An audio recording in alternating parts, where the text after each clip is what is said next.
Olá e bem-vindos ao Falando de Mercado, uma série de podcasts trazidos semanalmente pela Argos com os principais acontecimentos com impacto para os setores de commodities e energia no Brasil e no mundo. Meu nome é Camila Dias, eu sou diretora da Argos no Brasil e no episódio de hoje eu converso com Leonardo Siqueira, um dos editores das publicações Argos Pine Chemicals e Argos Pine Chemical Português, sobre o setor de químicos de pinos e como este segmento compete com as resinas de hidrocarboneto. Seja bem-vindo mais uma vez, Leonardo. Olá, Camila, é um prazer estar aqui. Leonardo, no último podcast que nós gravamos sobre o setor de químicos de pinos, já tem um tempinho, falamos sobre a relevância do Brasil neste mercado. Quais que são as perspectivas para o mercado brasileiro de químicos de pinos? Camila, muito bem lembrado. Há um consenso no mercado de que a produção de óleo resina de pinos em 2024 no Brasil será menor em função da pressão baixista de preços que afetou o mercado em boa parte deste ano de 2023. Um preço de venda menores em 2023 e próximos aos custos de produção, isso tudo fez com que as margens de muitos produtores ficassem apertadas, forçando resineiros de pequeno porte menos competitivos a encerrarem os chamados contratos de arrendamento e a deixar o mercado. O pico da produção de óleo resina de pinos para a safra 2023-2024, que já começou aí em setembro, outubro de 2023, é esperado para o primeiro e segundo trimestres de 2024. Embora a produtividade seja maior por conta da sazonalidade, há menos árvores a serem estiadas por conta da pressão baixista de preços vista ao longo de 2023. Leonardo, quais são as perspectivas para a demanda por breu em mercados como Europa e China, por exemplo? A demanda pelo breu brasileiro oscila entre uma tendência de baixa e a estabilidade, com algum volume a ser vendido para a Europa, à medida que os estoques de breu dos compradores naquela região estão menores em relação ao que foi o final de 2022. As fábricas brasileiras, Camila, têm oferecido breu de pinos Elliott a preços mais altos por conta da matéria-prima, óleo resina de pinos, mais cara, enquanto os compradores chineses têm buscado valores reduzidos por conta de grandes volumes do produto importado da Indonésia, o breu de pinos Mercusi, que tem sido oferecido a preços competitivos em uma base CIF. Segundo compradores europeus, a demanda em mercados como tintas de impressão e adesivos hot melt é fraca e incerta ainda para o primeiro trimestre de 2024. O sentimento de mercado é misto, uma vez que algum volume tem sido vendido a preços mais altos no mercado europeu, como eu já mencionei, em função da matéria-prima mais cara, mas ainda há resistência por parte dos grandes compradores em relação a esses valores mais altos, em um contexto em que a demanda ainda continua arrefecida nos mercados finais. Leonardo, os derivados do breu, como os ésteres de breu, competem com as resinas de hidrocarboneto. Quais são as perspectivas para as resinas de hidrocarboneto que competem com esses ésteres de breu em aplicações como adesivos hot melt?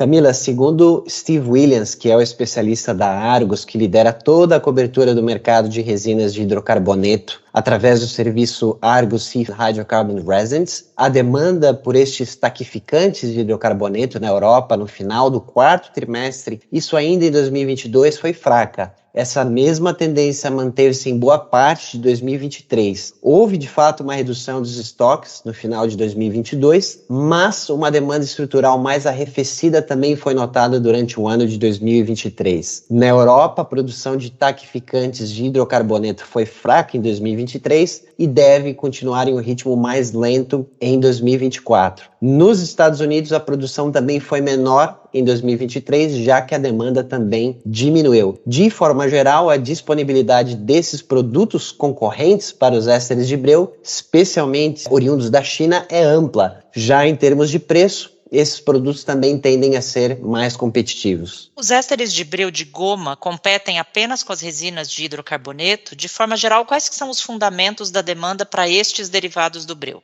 Os ésteres de breu de base penta, por exemplo, competem não apenas com as resinas de hidrocarboneto, cuja disponibilidade é ampla e os preços competitivos, mas também com os ésteres de breu de talóio, estes também da família dos chamados químicos de pinos, ou Pine Chemicals. De forma geral, a demanda por breu e derivados de breu, tanto de goma, né, aquele que vem da árvore de pinos resinado, como é feito no Brasil, como de talóio em aplicações como tintas de impressão e adesivos hot melt, é fraca na Europa e também nos Estados Unidos.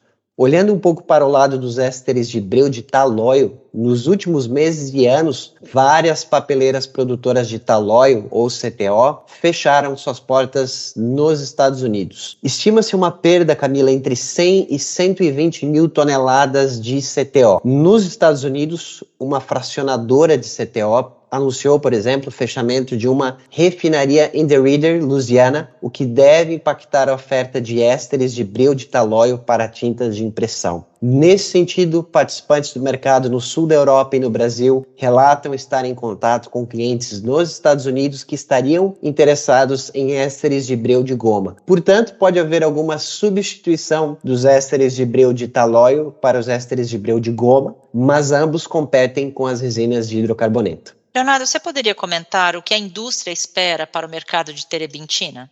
Claro que sim, Camila. Os estoques de terebintina em alguns mercados-chave, como a Índia e os Estados Unidos, estão reduzidos em relação ao ano passado, com alguns compradores estadunidenses no setor de aromas e fragrâncias a buscar novos volumes para o primeiro trimestre de 2024. Compradores e vendedores esperam que as exportações brasileiras de terebintina para este segmento nos Estados Unidos aumentem em 2024 na comparação com 2023. Isso porque os Estados Unidos não compraram muita terebintina do Brasil em 2023, porque naquela ocasião os estoques dos compradores estavam altos, ante uma demanda dos mercados finais mais fraca e também uma abundante oferta de terebintina sulfatada, que é um produto concorrente para a terebintina brasileira. Na Índia, os estoques de terebintina caíram em relação aos níveis vistos na primeira metade de 2023 e a demanda doméstica por cânfora, que é o mercado final-chave para as exportações brasileiras de terebintina, continua fraca segundo a visão dos compradores indianos. A China tornou-se um importante comprador de terebintina brasileira em 2023, isso em função dos preços dos fretes mais baratos para a China e por conta da queda dos preços para a terebintina brasileira. Com a terebintina brasileira sendo ofertada a preços ligeiramente mais altos no final de 2023 e em 2024, em função da óleo-resina de pinos, que é a matéria-prima mais cara, notou-se um ritmo menor de compra por parte dos clientes chineses. Leonardo, acho importante a gente dar para o nosso ouvinte a informação de onde ele pode encontrar essas informações especializadas sobre o setor.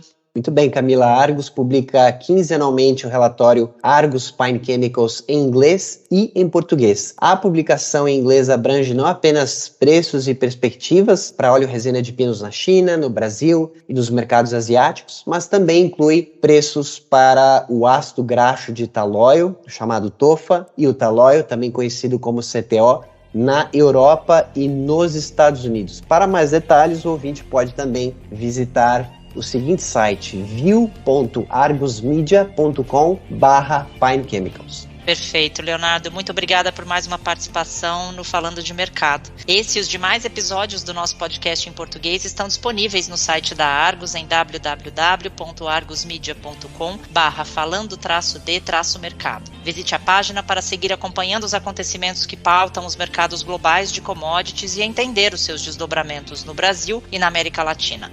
Voltaremos em breve com mais uma edição do Falando de Mercado. Até logo!